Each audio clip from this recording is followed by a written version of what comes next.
총 9억 4천만 원이라는 돈이 나옵니다. 과연 9억 4천만 원이면 경제적 자유가 가능할까요?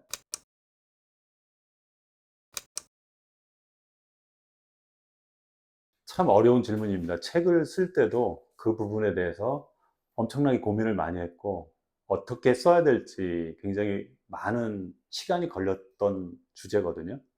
근데 요즘 저는 가끔 이런 전화를 종종 받습니다. "나 오늘 잘렸어. 나 곧 명퇴할 거야." 이런 전화를 종종 받는데요. 아마도 이제 제가 사실은 조금 일찍 은퇴를 했는데, 아마도 제 나이가 이제는 은퇴할 나이가 된 셈인 것 같습니다. 그리고 나서 친구가 이런 또 이야기를 이어가더라고요. "경제적 자유가 안 돼서 가장 큰 고민이야."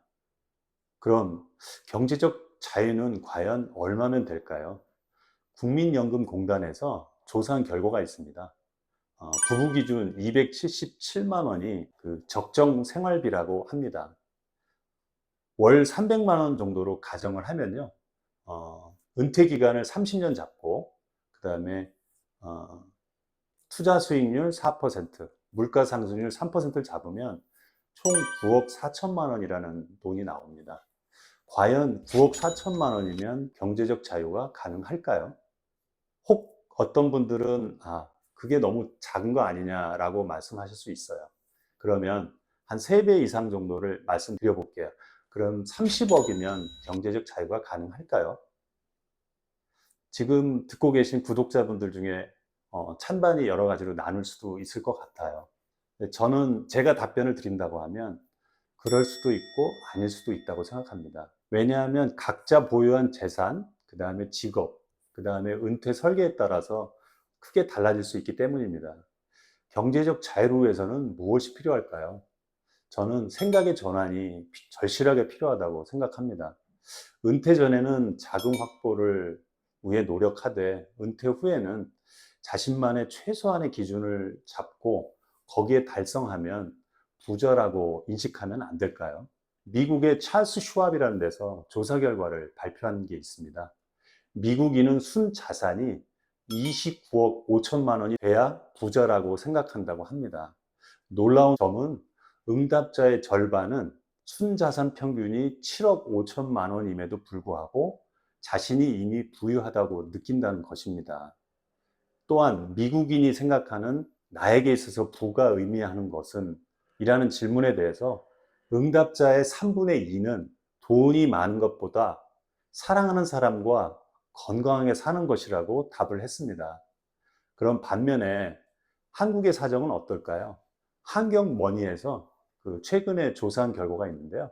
응답자의 6.6%만이 부자라고 답변을 했고, 심지어는 중산층이라고 생각하는 사람들이 30% 남짓했습니다. 두 국가 간의 부의 기준 차이가 확연함을 알 수 있는데, 한국도 부에 대한 기준이 바뀌었으면 합니다. 예, 저는 첫 번째로는 새로운 자기 고유의 능력을 쌓기 위해서는 3년을 확보해야 된다고 생각합니다. 은퇴 후의 3년은 매우 중요한 시기입니다. 좋아하는 취미를 즐길 때 자기가 하고 싶은 일을 찾는 노력을 중단해서는 안 됩니다. 하고 싶은 일에서 3년 동안 몰입할 수 있다면 그 좋은 성과를 얻을 수 있습니다. 그 성과를 통해 진정한 경제적 자유의 길에 올라탈 수 있습니다. 두 번째로는 보유한 자산 이외에 오래 버는 월 소득을 창출해야 합니다.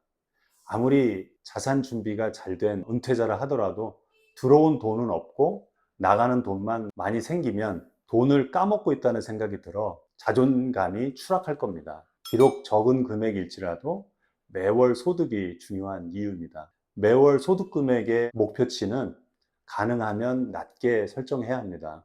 그래야 달성 가능성도 높고 달성했을 때 기쁨과 만족감도 생길 겁니다. 매월 50만 원 정도로 시작하면 어떨까요? 액수보다는 오래 버는 것이 중요합니다. 세 번째로는 돈과 같은 유형자산보다는 변형자산을 키워야 합니다. 은퇴를 준비하는 사람은 흔히 유형자산인 돈부터 걱정하죠. 물론 중요합니다. 런던 비즈니스 스쿨 린다 그랜튼 교수는 변형자산의 중요성을 강조합니다. 자신에 대한 깊은 이해, 변화를 돕는 다양한 네트워크 접근 능력, 그리고 변화에 유연하게 대처하는 능력, 즉 변형 자산을 키우면 경제적 자유를 앞당길 수 있다고 말합니다. 저도 지금 하고 싶은 일을 하면서 변형 자산이 왜 중요한지를 실감하고 있습니다. 행복한 부자가 되려면 첫째, 경험 소비로 투자를 해야 합니다.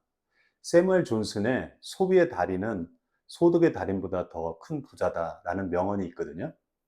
소비의 달인은 벌어들인 소득을 잘 활용하는 사람을 의미합니다. 즉, 적절하게 투자하고 경험을 위한 소비가 투자가 되어 행복한 부자를 만들어 줄 수 있습니다. 두 번째는 절약하며 맞춰 살아야 합니다. 은퇴 후 월급이 없어지기에 절약은 선택이 아니라 필수입니다.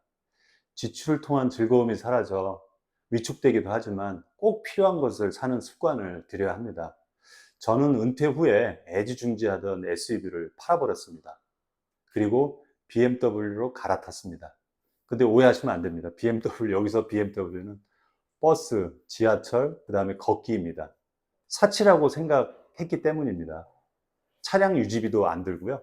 그 다음에 두 번째로는 교통비도 절감이 됐고, 많이 걷기에 또 운동도 됐고, 온실가스를 줄여서 기후위기 대응도 도움이 됐고요.